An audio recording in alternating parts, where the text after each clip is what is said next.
વિદ્યાર્થી મિત્રો, ગયા પીરિયડમાં આપણે નિરીક્ષણ પદ્ધતિની વાત કરેલી. અભ્યાસ પદ્ધતિઓમાં નિરીક્ષણ પદ્ધતિ અને બીજી પદ્ધતિ દીર્ઘકાલીન, સમકાલીન અને વ્યક્તિ ઇતિહાસ પદ્ધતિની આપણે વાત કરેલી હતી. આજે આગળ વધીએ છીએ. વાત કરીશું પ્રયોગ પદ્ધતિ. પ્રયોગ પદ્ધતિનો મતલબ થાય છે કે જ્યાં પ્રયોગ કરવામાં આવે, પ્રયોગ દ્વારા સાબિત કરવામાં આવે એવી પદ્ધતિને પ્રયોગ પદ્ધતિ તરીકે ઓળખવામાં આવે છે. મનોવિજ્ઞાનમાં પ્રયોગ પદ્ધતિ આવતા મનોવિજ્ઞાન જે છે એને વિજ્ઞાનનો દરજ્જો મળ્યો. એ પહેલા મનોવિજ્ઞાનને વિજ્ઞાન તરીકે નહોતું ઓળખવામાં આવતું હતું. એટલા માટે પ્રયોગ પદ્ધતિ વિશે કહેવાય છે કે પ્રયોગ પદ્ધતિ મનોવિજ્ઞાનનું હાડ છે, હૃદય છે, હાડ છે. હાડ વગર, હૃદય વગર મનુષ્ય જીવિત ના રહી શકે. એવી રીતે પ્રયોગ વગર મનોવિજ્ઞાનને મનોવિજ્ઞાન ના કહેવાય. એટલે મનોવિજ્ઞાનને પ્રયોગનું હાડ કહેવામાં આવે છે. પ્રયોગ પદ્ધતિ જે છે એ પ્રયોગ પદ્ધતિએ મનોવિજ્ઞાનને વિજ્ઞાનનો દરજ્જો અપાવ્યો છે. વિજ્ઞાનો, અન્ય બીજા જે વિજ્ઞાનો છે, ભૌતિક શાસ્ત્ર, સમાજશાસ્ત્ર, ગણિત શાસ્ત્ર, તો એવા વિજ્ઞાનના દરજ્જાની અંદર એવા સ્થાન અપાવ્યું છે. આપણે અગાઉ જોયું તેમ કે મનોવિજ્ઞાનમાં આપણે નિરીક્ષણ પદ્ધતિનો ઉપયોગ કરવામાં આવતો હતો. પહેલી પદ્ધતિ આપણે ભણ્યા છે. નિરીક્ષણ પદ્ધતિનો ઉપયોગ થતો હતો અને તે પદ્ધતિ શરૂઆતથી જ પદ્ધતિ વપરાતી હતી. પરંતુ વિલ્હમ વુન્ડ નામના મનોવૈજ્ઞાનિકે 1879માં આધુનિક મનોવિજ્ઞાન, આધુનિક દ્રષ્ટિબિંદુ સાથે વિજ્ઞાનમાં સ્થાન પ્રાપ્ત કરવા સક્ષમ બનાવ્યું છે. વિજ્ઞાનમાં સક્ષમ બનાવ્યું છે એટલે એને પ્રયોગ તરીકે ઓળખવામાં આવે છે. આ થઈ પ્રયોગની સમજ. પ્રયોગ પદ્ધતિ કોને કહેવામાં આવે, એનો દરજ્જો કેવી રીતના મળ્યો, કેમ એને હાડ તરીકે ઓળખવામાં આવે છે, કેમ એને દરજ્જો આપવામાં આવ્યો છે, એની વ્યાખ્યાની વાત કરીશું. કે પ્રયોગની વ્યાખ્યાઓ 3 જેટલી વ્યાખ્યાઓ છે. પ્રયોગ એટલે પહેલી વ્યાખ્યા છે કે પ્રયોગ એટલે નિયંત્રિત પરિસ્થિતિમાં કરવામાં આવતું નિરીક્ષણ. નિયંત્રિત, કંટ્રોલ વાળી પરિસ્થિતિમાં જે પરીક્ષણ કરવામાં આવે છે એને પ્રયોગ કહેવામાં આવે છે. બીજી વ્યાખ્યા ટિશ્નર નામના મનોવૈજ્ઞાનિકે આપેલી છે કે પ્રયોગ એ હેતુપૂર્વક નક્કી કરેલી શરતોના આધારે પરિસ્થિતિ ઉત્પન્ન કરવામાં આવે છે. કોઈ પણ એક પરિસ્થિતિ ઉત્પન્ન કરવામાં આવે છે અને એની અંદર જરૂરી નિયંત્રણ મૂકવામાં આવે છે અને પછી નિરીક્ષણ કરવામાં આવે, એને પ્રયોગ તરીકે ઓળખવામાં આવે છે. આ એની બીજી વ્યાખ્યા હતી. આ એની ત્રીજી વ્યાખ્યા છે. ત્રીજી વ્યાખ્યા આપી B.F. એન્ડરસને આપેલી છે કે પ્રાયોગિક પરિસ્થિતિમાં એક પરિવર્ત્ય અનેક છે, એક પરિવર્ત્યનો હેતુપૂર્વક ફેરફાર કરવામાં આવે અને અન્ય પરિસ્થિતિ ઉપર તેની શું અસર થાય છે તે જાણવા બે પરિવર્ત્યો વચ્ચેના સંબંધોનું નિરીક્ષણ કરવામાં આવે છે. તેને આપણે પ્રયોગ તરીકે ઓળખવામાં આવે છે. તો પ્રયોગની 3 વ્યાખ્યાઓ આપણે જોઈ કે નિયંત્રિત પરિસ્થિતિમાં કરવામાં આવતું નિરીક્ષણ, એને આપણે પ્રયોગ કહીએ છીએ. અને બીજું, પ્રયોગ એ હેતુપૂર્વક નક્કી કરેલી શરતોને આધારે પરિસ્થિતિ ઉત્પન્ન કરી જરૂરી નિયંત્રણ મૂકી કરવામાં આવતું નિરીક્ષણ. અને ત્રીજું છે પ્રાયોગિક પરિસ્થિતિમાં એક પરિવર્ત્યમાં હેતુપૂર્વક ફેરફાર કરી અન્ય પરિસ્થિતિ ઉપર શું અસર થાય છે તે જાણવા બે પરિવર્ત્ય પરસ્પરના સંબંધોનું કરવામાં આવતું નિરીક્ષણને આપણે પ્રયોગ તરીકે ઓળખીએ છે. અહીં આપણે બે બાબતોનો અભ્યાસ કર્યો, પ્રયોગ એટલે શું અને બીજું પ્રયોગની વ્યાખ્યાની વાત કરી. હવે આપણે વાત કરીશું પ્રયોગના લક્ષણોની વાત કરીશું. તો પ્રયોગના 4 લક્ષણો છે. કોઈ પણ વ્યક્તિ કોઈ પણ વસ્તુ તેના લક્ષણથી ઓળખાય છે. એટલે પ્રયોગને જો ઓળખવું હોય કે પ્રયોગ કોને કહેવાય, તો એના 4 લક્ષણો છે. એમાં પહેલામાં પહેલું લક્ષણ છે નિયંત્રણ. નિયંત્રણ શું છે?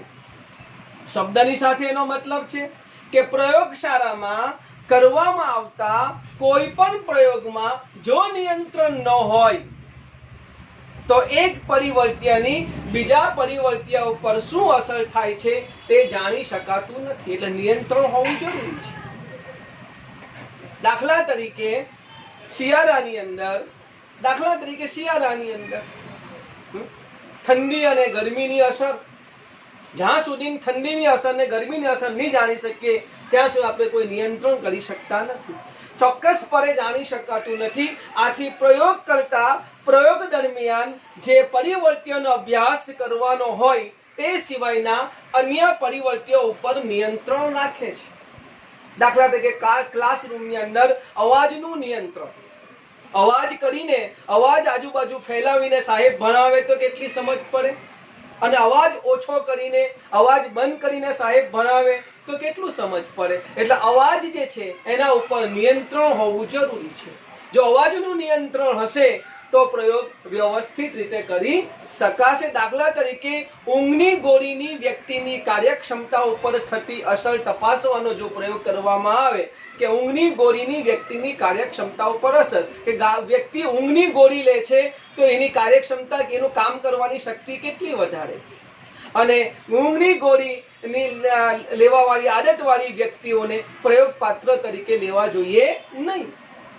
તો આ થયું નિયંત્રણ, કે જ્યાં સુધી નિયંત્રણ નહીં હશે ત્યાં સુધી પ્રયોગ શક્ય નથી. બીજું એનું લક્ષણ છે પરિવર્તન.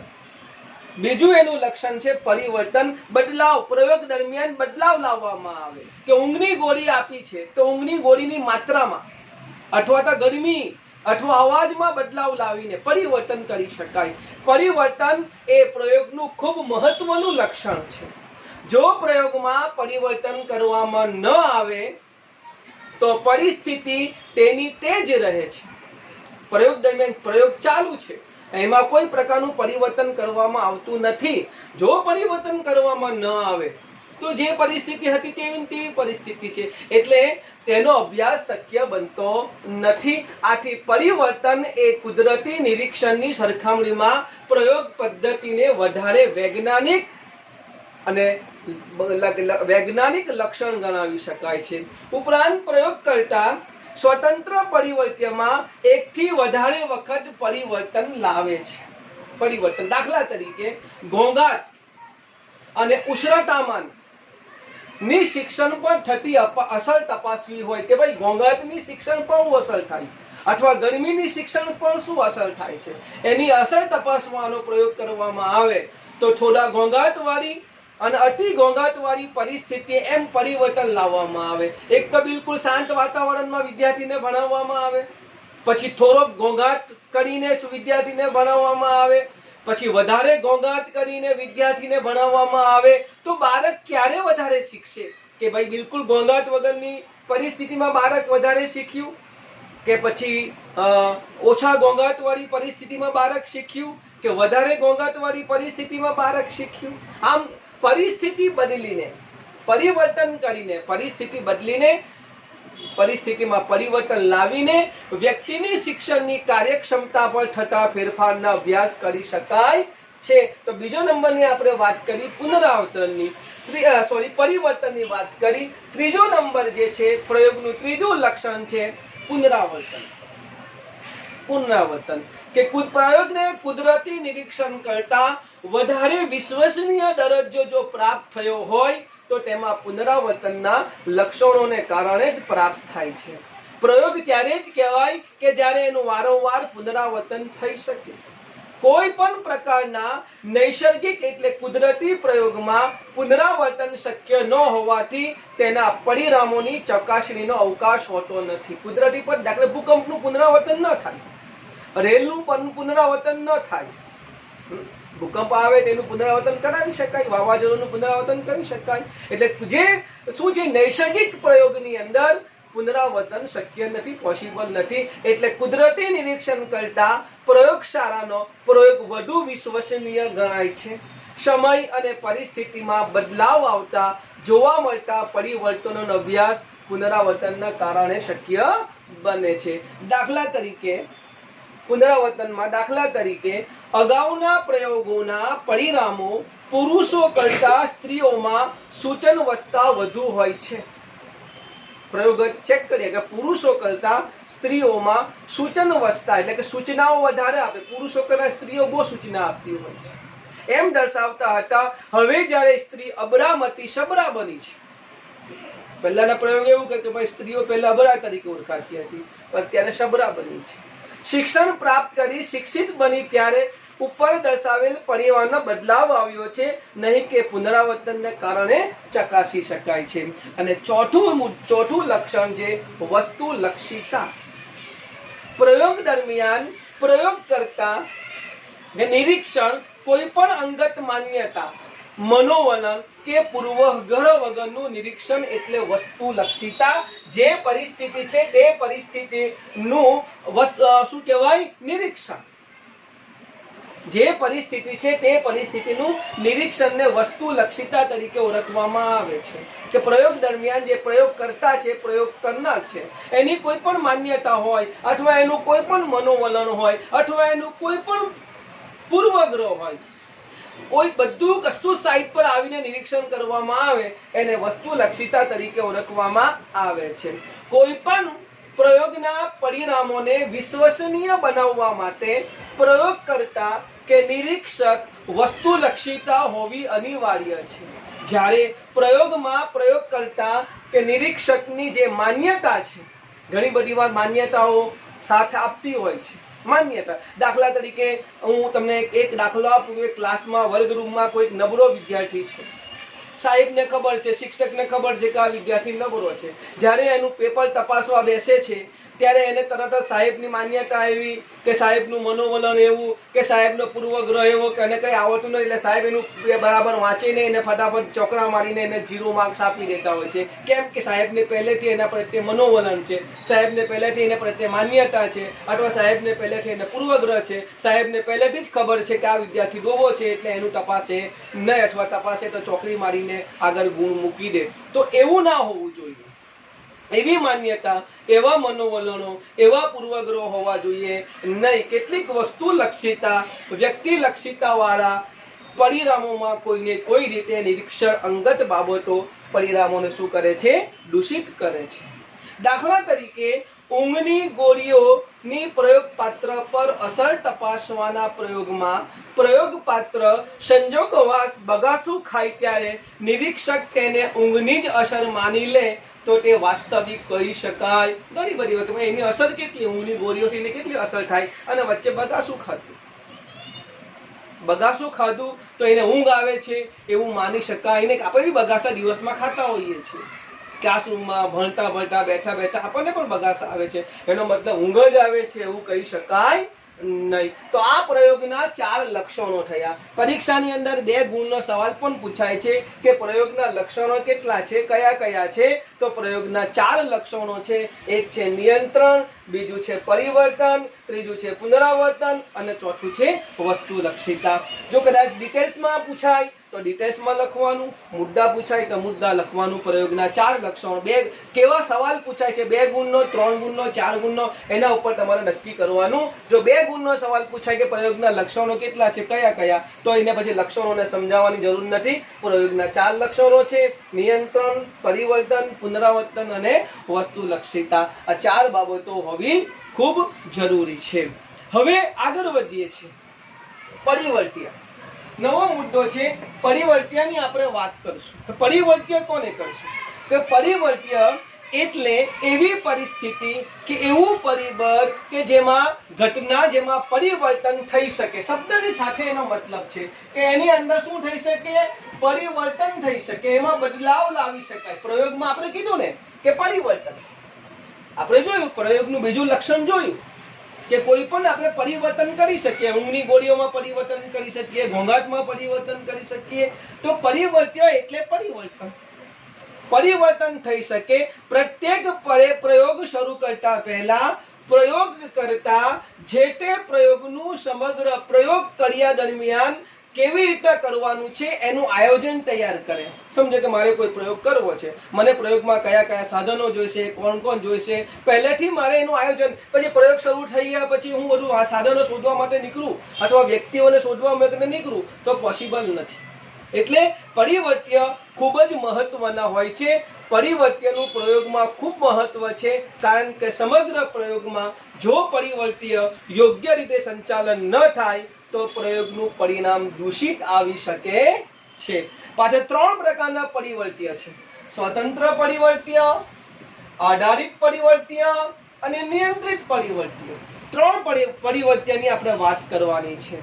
પ્રયોગમાં જેની અસર તપાસવાની છે અને પ્રયોગ કરતા જરૂર મુજબ જેમાં ફેરફાર કરી શકે તેને સ્વતંત્ર પરિવર્ત્ય તરીકે ઓળખવામાં આવે છે. હાજર કે ગેરહાજર રાખીને અને જેમાં બદલાવ લાવી શકે, સ્વતંત્ર છે.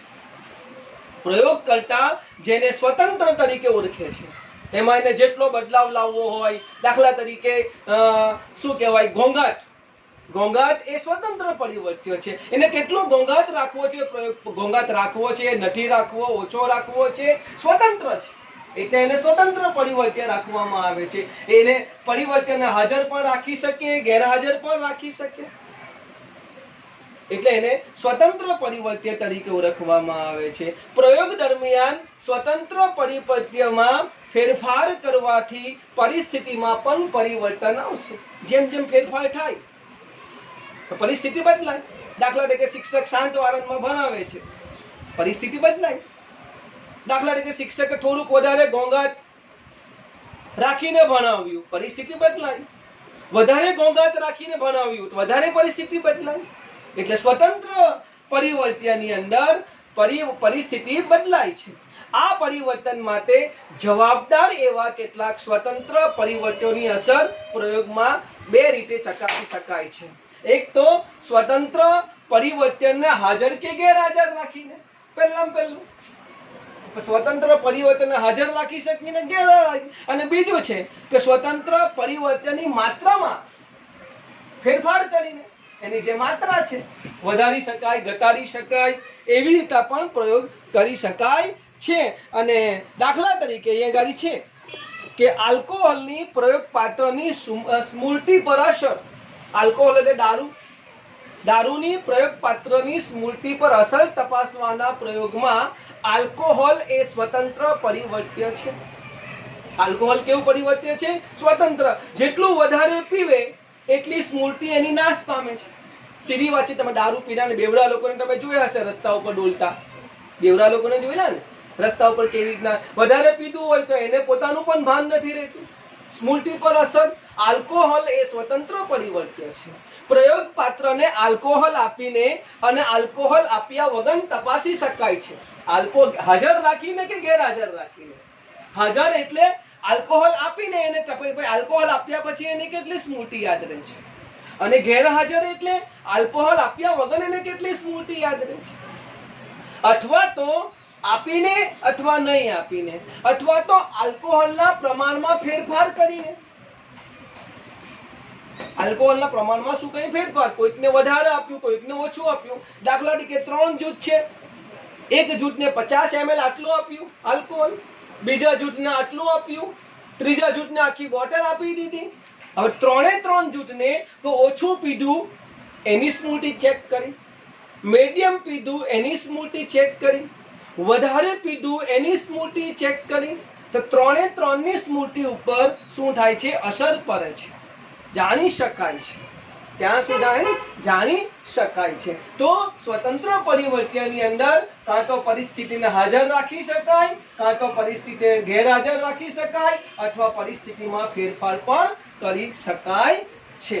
બીજી બાબતની વાત કરીશું કે આધારિત પરિવર્ત્ય. આધારિત કે પ્રયોગ દરમિયાન સ્વતંત્ર પરિવર્ત્યની સીધી અસર જેના ઉપર પડે છે એને આધારિત પરિવર્ત્ય તરીકે ઓળખવામાં આવે છે. સ્વતંત્ર પરિવર્ત્ય પર આધારિત હોવાથી આ જે પરિવર્ત્ય છે આના ઉપર આધારિત છે. સ્વતંત્ર પરિવર્ત્ય પર આધારિત છે એટલે એને સ્વતંત્ર પરિવર્ત્ય અથવા અવલંબી પરિવર્ત્ય તરીકે ઓળખવામાં આવે. પરીક્ષામાં સવાલ પૂછાય આધારિત પરિવર્ત્યને બીજા કયા નામથી ઓળખવામાં આવે છે? અવલંબી પરિવર્ત્ય તરીકે ઓળખવામાં આવે છે. આધારિત પરિવર્ત્યને અવલંબી પરિવર્ત્ય તરીકે ઓળખવામાં આવે છે. આધારિત પરિવર્ત્યને પ્રયોગનું પરિણામ પણ કહેવામાં આવે છે. પ્રયોગ કરતા પ્રયોગ દરમિયાન ક્યારેક આધારિત પરિવર્ત્યમાં ફેરફાર કરી શકતો, અહીંયા ગાડી કોઈ ફેરફાર કરી શકાતો નથી. અહીંયા ગાડી હાજર પણ રાખી શકાય, ગેરહાજર પણ રાખી શકાય, એની માત્રામાં પણ ફેરફાર કરી શકાય. આધારિત પરિવર્ત્યમાં કોઈ ફેરફાર કરી શકતો નથી. દાખલા તરીકે ઉપરનું જ ઉદાહરણ લઈએ કે આલ્કોહોલની પ્રયોગપાત્રની સ્મૃતિ પર અસર. એ સ્મૃતિ એ શું છે? આધારિત છે. સ્મૃતિ બદલાતી નથી. અહીંયા પણ સ્મૃતિ ચેક કરવાની છે, અહીંયા પણ સ્મૃતિ ચેક કરવાની છે. એટલે સ્મૃતિ બદલાતી નથી એટલે એને આધારિત અથવા અવલંબી પરિવર્ત્ય તરીકે ઓળખવામાં આવે છે. અને ત્રીજું જે પરિવર્ત્ય છે એ નિયંત્રિત પરિવર્ત્ય છે.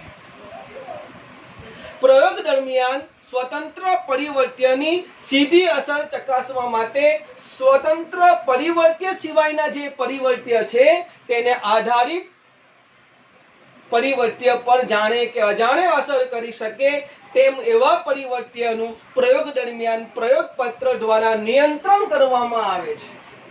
પ્રયોગપત્ર નિયંત્રણ કરવામાં આવે છે તેને નિયંત્રિત પરિવર્ત્ય તરીકે ઓળખવામાં આવે છે.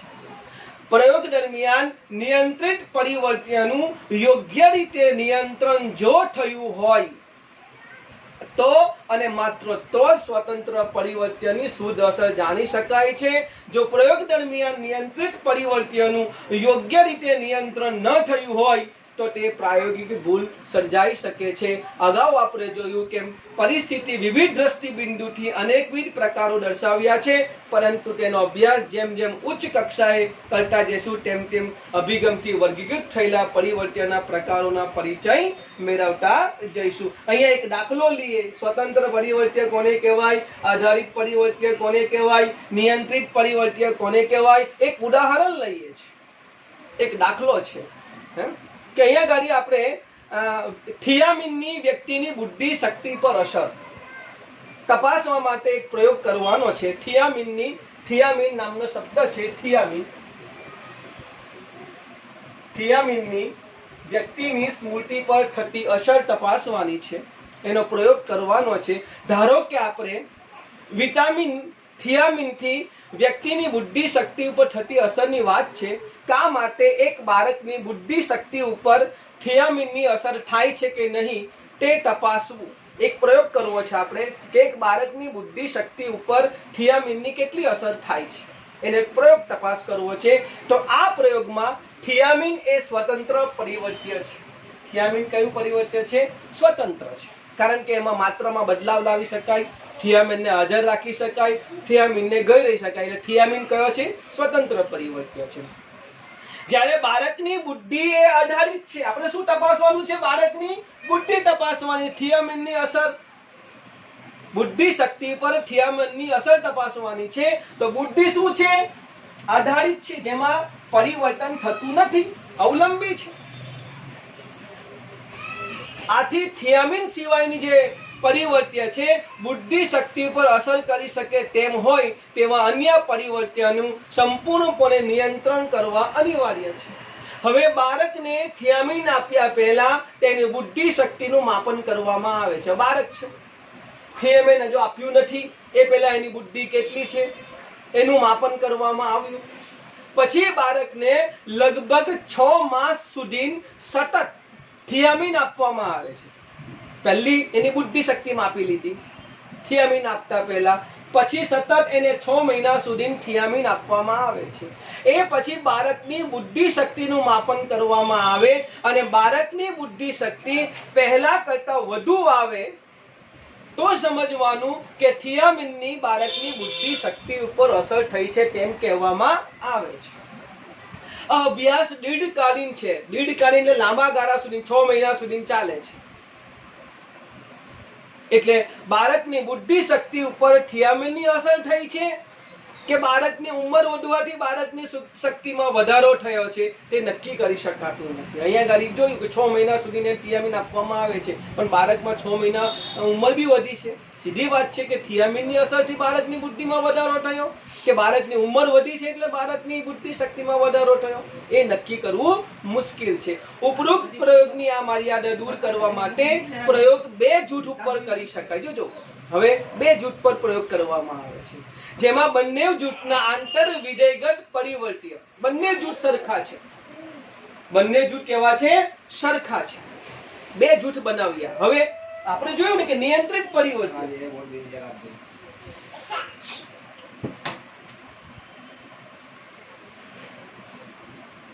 નિયંત્રિત પરિવર્તન પ્રયોગની મર્યાદાને દૂર કરવા માટે 2 જૂથ બનાવ્યા. આપણે જોયું કે 6 મહિના સુધી થિયામીન આપ્યું છે અને એની પછી બુદ્ધિ શક્તિમાં શું થયો છે? વધારો થયો છે. એટલે ઉંમર વધી એટલે બુદ્ધિ શક્તિ વધી કે થિયામીનથી બુદ્ધિ શક્તિ વધી આપણે નક્કી કરી શકતા નથી. એટલે આપણે શું કર્યું કે 2 જૂથ બનાવ્યા, સરખી ઉંમરના, સરખી જાતિના, સરખી શૈક્ષણિક લાયકાત વાળા, સામાજિક આર્થિક સ્થિતિની દ્રષ્ટિએ પણ સંતુલિત કરી અને એક જૂથને નિયંત્રિત કરવામાં આવ્યું. એક જૂથને નિયંત્રિત કરવામાં આવ્યું અને બીજા જૂથને શું કરવામાં આવ્યું? એક જૂથને નિયંત્રિત કરી થિયામીન આપ્યા વગર તે જૂથની બુદ્ધિ શક્તિનું માપન કરવામાં આવે. એક જૂથને સમજો કે 10 જણા લીધા છે અને 10 જણામાંથી એક જૂથને એવું નક્કી કર્યું કે એને થિયામ પહેલા બુદ્ધિ આ જૂથની પણ બુદ્ધિ માપી લીધી અને બીજા જૂથની પણ બુદ્ધિ માપી લીધી. બંને જૂથની બુદ્ધિ માપ્યા પછી એક જૂથને થિયામીન સતત 6 મહિના સુધી આપવામાં આવે છે અને બીજા જૂથને થિયામીન આપવામાં આવતું નથી. અને 6 મહિના પછી શું કર્યું આપણે? 6 મહિના પછી આપણે એવું નક્કી કર્યું કે જે જૂથને થિયામીન આપવામાં આવ્યું છે એની બુદ્ધિ માપી અને જે જૂથને થિયામીન આપવામાં નથી આવ્યું એની બુદ્ધિ માપી. તો પછી આપણે માપન કરવામાં આવે ત્યારે બંને જૂથની બુદ્ધિ શક્તિની તુલના કરતા જો પ્રાયોગિક જૂથનો બુદ્ધિઆંક નિયંત્રિત જૂથ કરતા વધારે આવે, સ્પષ્ટપણે થિયામીનની બુદ્ધિ શક્તિ પર અસર થઈ છે તેમ કહી શકાય છે. આમ આ રીતે નિષ્કર્ષ તારવીને થિયામીનની વ્યક્તિની બુદ્ધિ શક્તિ પર થતી અસર પ્રાયોગિક ધોરણે જાણી શકાય છે. એટલે સ્વતંત્ર પરિવર્ત્ય, આધારિત પરિવર્ત્ય અને નિયંત્રિત પરિવર્ત્ય. અને આપણે પ્રયોગનું ઉદાહરણ જોયું છે. આપણે શું જોયું છે? પ્રયોગનું ઉદાહરણ જોયું છે. હવે આપણે પ્રયોગના છેલ્લા મુદ્દાની વાત કરશું, એ છે પ્રયોગના લાભ અને પ્રયોગની મર્યાદા. પ્રયોગના લાભ અને પ્રયોગની મર્યાદાની વાત કરીશું. પહેલા એના લાભ જોઈશું. એના લાભ કયા છે? કે પ્રયોગમાં નિયંત્રણ શક્ય હોવાથી, નિયંત્રણ છે આપણે જોયું કે એક જૂથ ને 6 મહિના સુધી થિયામીન આપવામાં આવ્યું અને બીજા જૂથને થિયામીન આપવામાં ન આવ્યું અને બંનેને ચકાસ્યા. એટલે અહીંયા આગળ પ્રયોગમાં નિયંત્રણ શક્ય હોવાથી પ્રયોગનો આશય સિદ્ધ થાય છે. જાણી શકાય છે કે થિયામીન વગરના બુદ્ધિની કેટલી વધી અને થિયામીન પછી કેટલી બુદ્ધિ વધી. એટલે સ્વતંત્ર પરિવર્તનની શુદ્ધ અસર અહીંયા આગળ શક્ય બનાવી શકાય છે. બીજું, પ્રયોગની અંદર પુનરાવર્તન શક્ય હોવાથી જ્યારે પુનરાવર્તન કરવું હોય ત્યારે કરી શકીએ છીએ. એટલે પરિણામ વિશ્વસનીયતા આવી શકે છે. તેમજ પ્રયોગ પુનરાવર્તિત કરી તેનો ઝીણવટભર્યો અભ્યાસ કરવો શક્ય બને છે. ત્રીજો લાભ છે પ્રયોગ કરતા પોતાની ઈચ્છા પ્રમાણે પ્રયોગમાં પરિવર્તન કરી શકે છે. ઈચ્છા પ્રમાણે પરિવર્તન કરી શકાય છે. જે કેટલું 100 મિલી આપવું, 200 મિલી આપવું આલ્કોહોલ, 500 મિલી આપવું, જ્યારે ઈચ્છે ત્યારે પરિવર્તન કરી શકાય. અને થિયામીન આપીને કે થિયામીન નહીં આપીને પરિવર્તન કરી શકાય છે. એટલે હસ્ત પ્રયોજન કરી શકે છે. અને છેલ્લો મુદ્દો છે કે પ્રયોગના પરિણામો ચોક્કસ અને સંખ્યાત્મક સ્વરૂપે પ્રાપ્ત થતા હોવાથી તેનું વિશ્લેષણ અને અર્થઘટન સરળ બને છે. એનું વિશ્લેષણ છે અને અર્થઘટન, કારણ કે ચોક્કસ માહિતી આપણને મળતી હોય છે. એના ગેરલાભોની વાત કરીશું. પહેલો ગેરલાભ છે કે પ્રયોગ દરમિયાન પ્રયોગ પાત્ર ને હેતુનો ખબર પડી જાય તો કૃત્રિમતા આવી જવાની સંભાવના છે. દાખલા તરીકે મારો પ્રયોગ થઈ રહ્યો છે પ્રયોગ કરતા મારો પ્રયોગ એટલે હું ચોંકી જઈશ, હું ચોકન્નો બની જઈશ, એટલે હું વ્યવસ્થિત જવાબ આપીશ, કૃત્રિમતા આવી જતું હોય છે. અને બીજું છે પ્રયોગ જીવંત માનવી કે પ્રાણી ઉપર કરવાનો હોવાથી તેમનો સહકાર સારા અને વ્યવસ્થિત પ્રયોગ માટે અનિવાર્ય બની જાય છે. એટલે કદાચ સહકાર મળે પણ અને ન પણ મળે. કદાચ બની શકે કે આજે મેં બહુ સારા જવાબ આપ્યા, આજે મારું મૂડ સારું હતું, મારી તબિયત સારી હતી, બરાબર છે, આજે મારી બુદ્ધિ સારી આવી, અને 2 મહિના પછી 4 મહિના પછી પાછો મને તપાસવામાં આવે ત્યારે મને તાવ આવતો હોય, મારી માનસિક સ્થિરતા બરાબર ના હોય અને હું બરાબર જવાબ ન આપું તો શું મારી બુદ્ધિ ઘટી ગઈ? કે ભાઈ 6 મહિના પહેલા સાહેબની બુદ્ધિ વધારે હતી, હવે 6 મહિના પછી સાહેબની બુદ્ધિ ઘટી ગઈ, તો શું મારી બુદ્ધિ ઘટી ગઈ? પરિસ્થિતિ બદલાઈ એટલે સાહેબ બુદ્ધિ ઘટી ગઈ. પરિસ્થિતિ બદલાઈ, કદાચ તીરેશ તાવ આવતો હતો, બની શકે. ત્રીજું લક્ષણ, ત્રીજી એની મર્યાદા છે કે પ્રયોગ કરવામાં ક્યારેક પ્રયોગકર્તા માટે નૈતિક, કાનૂની અને સામાજિક બાબતો બંધન કરતા બની શકે. સીધી વાત છે કે નૈતિકતા પણ અસર કરે છે, કાનૂની પણ અસર કરે છે, અને સામાજિક બાબતો અલગ અલગ સમાજના લોકોનો અલગ અલગ વ્યવહાર હોય છે, તે બધું બંધન કરતા બની શકે છે. તો અહીં આજે આપણે આ પાઠની અંદર ત્રીજો મુદ્દો જે છે પ્રયોગ પદ્ધતિ.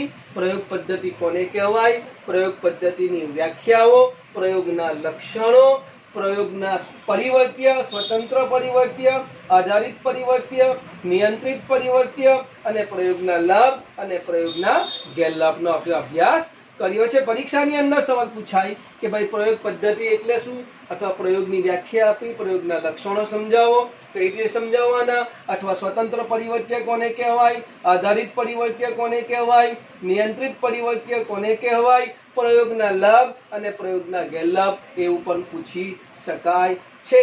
અહીં આપણે આ ત્રીજો મુદ્દો અહીં આપણે પૂરો કરીએ છીએ. આપણે ચોથો, પાંચમો અને છઠ્ઠો મુદ્દો હવે પછીના પીરિયડમાં આપણે ભણીશું. ખુદા હાફિઝ.